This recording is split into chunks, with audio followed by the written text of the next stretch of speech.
So the main thing that I think surprised me is how much I've used this.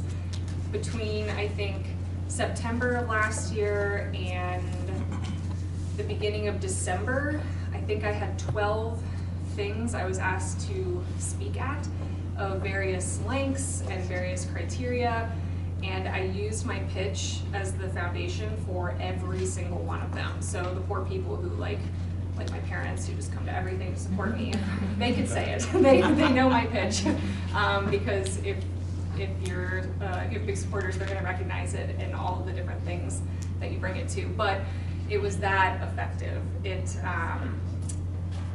I was surprised how it's kind of broken into 3 pieces, and I can take whichever chunk of that is most relevant and then build off that for what I need.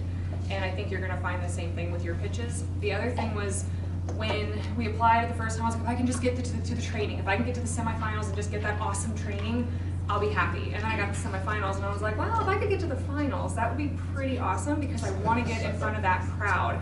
And you guys are here. So the ripple effects of what could happen from that audience of 700 people getting to hear your story, I'm still feeling. I'm still meeting people. I'm still having people reach out that are like, hey, I saw you at Fast Pitch, and can we do this thing for you? Or can we meet and see how we can partner? So I think no matter where you land in it, your pitch is going to stay with you for a very long time, and the ramifications of just getting to the finals, which is incredible, is going to have a greater impact and for a very, very much longer period of time than you might think or realize.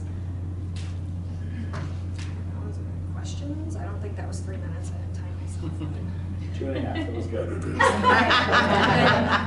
I'll just be done. And Megan, You guys have any questions? you can always email. Yeah. Well, first of all, congratulations, and I did see your video, so it was awesome.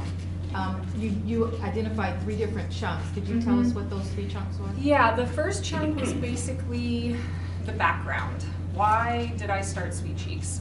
And then it went into how Sweet Cheeks works and the problem, which is that we're only meeting, at the time, it was like 10% of the need, 9% of the need in Greater Cincinnati. The last chunk was how winning and how the partners and the judges investing in us was going to make a huge impact.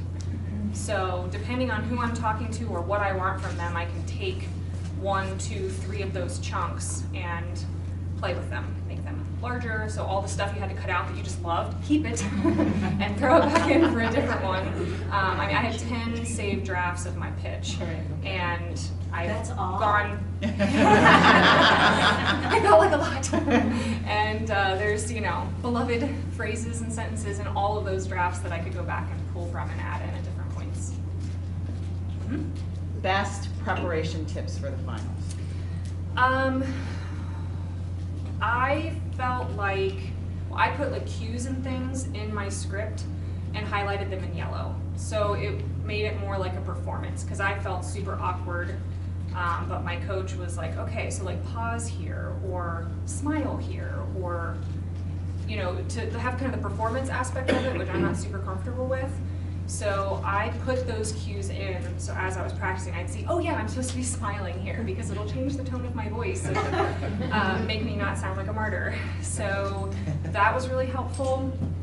And then I would practice in the evenings and then go to bed and get a good night's sleep. And when I would wake up the next morning, seriously, like overnight, my brain made the connections and I knew it better the next day, rather than obsessively practicing all day long. I take a good chunk of time at night, practice well, get a good night's sleep, and do it again the next day. Thank you. Thanks. Thank you guys.